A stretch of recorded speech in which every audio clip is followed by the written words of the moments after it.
Amazon Prime Video is one of the best apps that you can download for your TV. Well, in today's tech video, I'm going to show you 3 different ways of how to install Amazon Prime Video on your Hisense TV.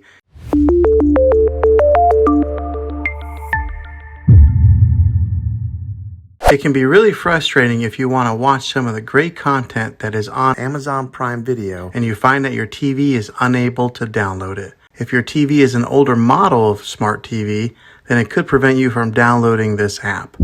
So the way that I'm going to show you how to install Amazon Prime Video will be able to work on any model of TV, on any year of TV. You just have to have an HDMI port on your TV to plug into. I recommend getting a Roku stick or an Amazon Fire Stick. Both of these media streaming players have the capability of download Amazon Prime Video. You then use a Roku or Fire Stick as your main streaming player, which bypasses the operating system on your TV. If you want to spend a little more and get a more robust device that gives you a few more options, then take a look at the Apple TV 4K. All these devices plug into the HDMI port on your TV, no matter how old it is, no matter what model it is. I've had great luck with all these streaming players, and I'll put links in the description down below of where you can get one of them. Well, hopefully this video was helpful for you. If it was, go ahead and click a thumbs up on it. Go ahead and subscribe to my channel. I make tech videos all the time, and I would love to have you back in the next one. Take care.